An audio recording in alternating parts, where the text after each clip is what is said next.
Journaliste à Radio France Internationale, et je suis aux côtés de mon confrère Alan Kazouja, qui est confrère de la BBC et qui m'accompagnera pour cette session présidentielle.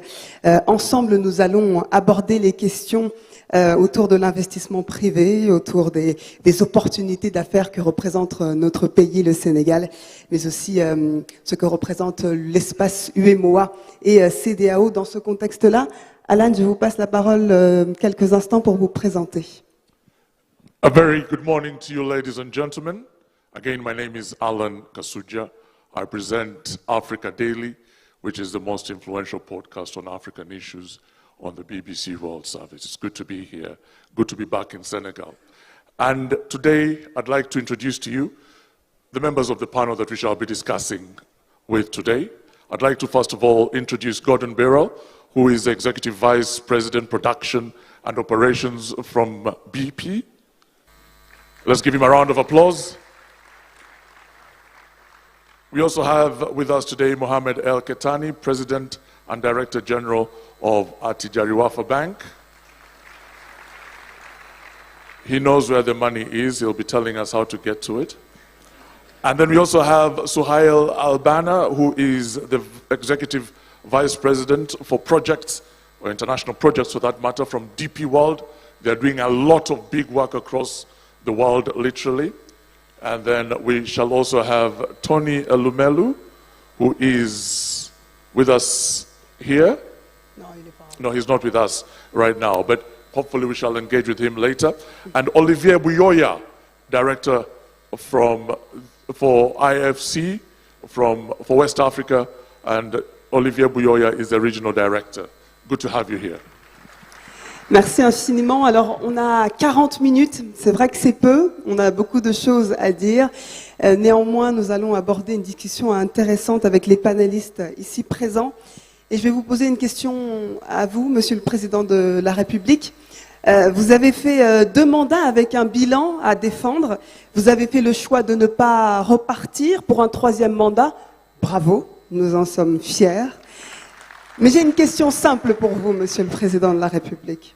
Une question qui interpelle. On a vu tous les présidents de la République se retirer des affaires et même parfois ne pas vivre dans le pays.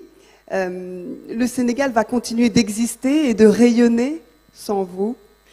Mais il faut garder à l'esprit que les chefs qui arrivent ont tendance à gommer le travail des autres, alors que depuis plusieurs années, vous menez beaucoup de travail pour le Sénégal. Comment vous comptez vous inscrire dans la suite, Monsieur le Président de la République? Comment vous envisagez de vous positionner? Que devient l'architecte du PSE? Que devient l'architecte de ces zones économiques spéciales? Vous avez, il y a quelques instants, mentionné des axes de réforme. J'ai presque envie de vous demander finalement, est-ce que vous serez dans la collaboration avec le successeur, quelle que soit même la couleur politique? Merci. Merci beaucoup, Mme Diarra Ndiaye. Je voudrais d'abord dire que je ne peux pas répondre à votre première question. Qu'est-ce que je ferai? Je ne le sais pas. L'avenir nous dira. Mais ce n'est pas un problème pour moi, puisque j'ai choisi de ne pas concourir à nouveau pour la présidence de la République. Mais ce qui est sûr, c'est que je serai à la disposition de celui qui sera élu ou celle. Bon, ça dépend de ce que les Sénégalais feront. En tout cas, du futur président de la République, s'il a besoin de mes conseils, bien sûr. S'il n'a pas besoin, moi, je vais me reposer et faire autre chose. Donc, je crois qu'il y a beaucoup de choses à faire après la présidence de la République. Maintenant, moi, j'ai gardé tout ce que j'ai trouvé de positif que mon prédécesseur avait fait. Il avait des projets comme la case des tout-petits, on l'a renforcé, et il avait fait le plan Sésame, qui était le plan d'appui pour le 3e âge. On a renforcé, il avait commencé l'aéroport international Blaise Diagne à 30%, je l'ai terminé. Je lui ai donné le nom du stade en face de ce centre, qui a le nom du président Abdou Diouf. Donc, je pense que la suite devrait être de la même temporalité, c'est-à-dire reconnaître ce qui est positif. Maintenant, chacun qui vient, il a sa marque, pourra toujours apporter sa contribution, mais Parfois, oui, les chefs d'État, après leur service, ils quittent le continent. Moi, je ne quitterai pas le continent, ça je peux vous le dire.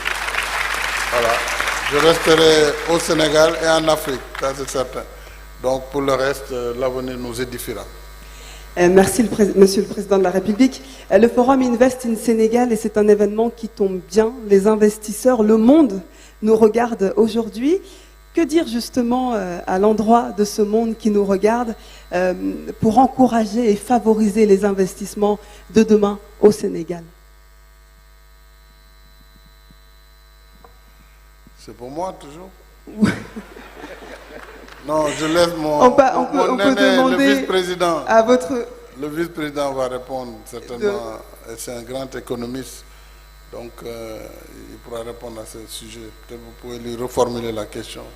Monsieur le vice-président de la Côte d'Ivoire, peut-être on a le monde ici qui nous regarde. Nous parlons de l'investissement en faveur du Sénégal, mais il y a aussi ce volet peut-être de la coopération régionale que l'on pourrait aborder avec vous ici même. Monsieur Koné, vous êtes un voisin avec une économie forte